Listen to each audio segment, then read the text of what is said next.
Hello everyone, today we are going to start chapter number 5 of History, Crafts and Industries.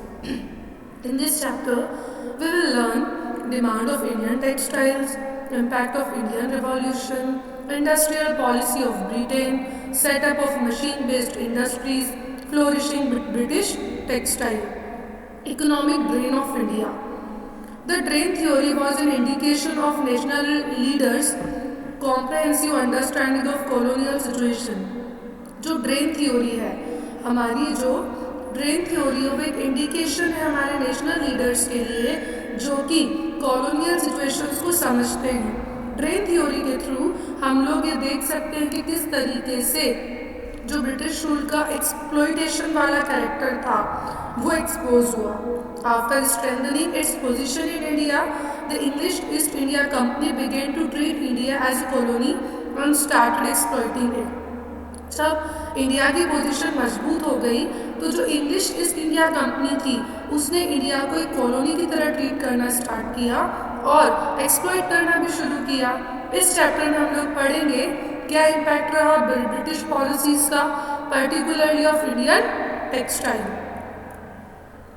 Popularity of Indian textile, किस तरीके से India का textile popular हुआ। In the pre British days India had a flourishing rural economy. British के पहले जब Britishers हमारे यहाँ नहीं आए थे तो इंडिया का एक बहुत अच्छा रूरल इकोनॉमी था। Among other things India was famous for fine quality of its cotton and silk textiles. बाकी चीज़ों के अलावा हम बाकी चीज़ों के साथ में इंडिया जो था वो यहाँ के कॉटन फैब्रिक, कॉटन के कपड़े और सिल्क के कपड़े के लिए बहुत फेमस हुआ करता था। It was the largest producer of cotton textile in the world. और इंडिया में कॉटन सबसे ज़्यादा प्रोड्यूस होता था पूरी दुनिया में। इंडिगो, मैडर, टर्मरिक, सेफ्लोवर सबसे कॉमन प्लांट्स थे जो यहाँ पे क्लॉथ को डाई करने के लिए यूज़ किए जाते थे। यूरोपियन ट्रेडिंग कंपनीज इंडिया में आई इंडियन टेक्सटाइल को खरीदने के लिए और बाद में यूरोप और अमेरिका के मार्केट्स में जाके हायर प्रॉफिट्स में सेल करती थी। Since this trade was very profitable, ये जो ट्रेड था बहुत प्रॉफिटेबल हुआ।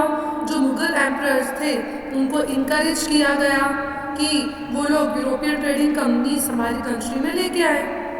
डिक्लाइन ऑफ ट्रेडिशनल इंडस्ट्री, अब किस तरीके से ट्रेडिशनल इंडस्ट्रीज कम हो गई। You will be surprise to know that despite the growing popularity of Indian textile the fundamental of the industry were not strong. आप लोग सरप्राइज होंगे ये जान के कि जो ग्रोइंग पॉपुलरिटी था आपके इंडिया के कपड़ों का वो इंडस्ट्री में अब स्ट्रॉन्ग नहीं रहा था। 18th सेंचुरी के लास्ट में जो इंडियन टेक्सटाइल था इंडिया का वो डिक्लाइन होने लगा था क्योंकि इसकी डिमांड कम हो गई थी। वीवर्स और स्पिनर्स जो थे, डायर्स, प्रिंटर्स और दूसरे एसोसिएशन वो इंडस्ट्री के साथ हो गए और इन्होंने पुराना काम काज ट्रेडिशनल ऑक्यूपेशन छोड़ दिया और इसके लिए बहुत सारे रीजंस रिस्पॉन्सिबल है। द अप्रॉर इन इंग्लैंड, अब कैसे इंग्लैंड में ये आगे बढ़ा। Indian textile were in great demand in England. England में इंडियन का टेक्सटाइल बहुत ज़्यादा डिमांड में था। This was a matter of concern for British cloth manufacture. और जो ब्रिटिश के क्लोथ मैन्युफैक्चरिंग करने वाले बिजनेस थे उनके लिए बहुत बड़ा मैटर हो गया। They began to put pressure on their government to ban import of Indian textile. उन्होंने अपनी गवर्नमेंट के ऊपर प्रेशर करना शुरू किया कि भारतीय कपड़ों को इम्पोर्ट करना बंद किया जाए। इसीलिए 1720 AD में जो इंडियन गवर्नमेंट थी ब्रिटेन की, उन्होंने एक एक्ट पास किया, कैलिको एक्ट, जिसमें कॉटन प्रिंटेड क्लॉथ जो थे इंडिया के वो इंग्लैंड में इंपोर्ट करना बंद कर दिए गए। जो ब्रिटिश गवर्नमेंट था उन्होंने भी हाई ड्यूटीज लगाना शुरू की इंडियन क्लॉथ के ऊपर। जो this mean that Indian cloth that reach England was more expensive. इसका मतलब ये था कि भारतीय कपड़ा जो इंग्लैंड तक पहुंचेगा वो और ज़्यादा महंगा हो जाएगा। इसलिए वो लोग क्या करें, लोकल गुड्स को प्रोड्यूस करें। जो डिमांड थी इंडियन क्लॉथ की वो कम हो गई और इंडिया की इंडस्ट्री ने बहुत सफ़र किया। Now beginning of industrial revolution, अब किस तरीके से इंडस्ट्रियल रिवॉल्यूशन शुरू हुआ। The industrial revolution revolutionized in textile industry in Britain. जो इंडस्ट्रियल रिवॉल्यूशन था वो ब्रिटेन की टेक्सटाइल इंडस्ट्री से शुरू हुआ। Cloth began to made on machines. जो क्लोथ थे ये मशीन से बनना शुरू हुआ और इससे क्या हुआ कि जो कपड़ा था वो बहुत सस्ता हो गया। जो इंडियन क्राफ्टमैन थे जो क्लोथ हाथ से बनाते थे उनसे अब कंपटीशन होने लगा, क्योंकि ब्रिटेन जो है वो मशीन से क्लोथ बनाता था। इंडियन टेक्सटाइल अपना रेपुटेशन खो रहा था ब्रिटिश टेक्सटाइल्स के आगे, और यूरोपियन और अमेरिकन मार्केट्स अब अच्छा प्राइस ले रहे थे और इंडियन मार्केट कम हो रहा था।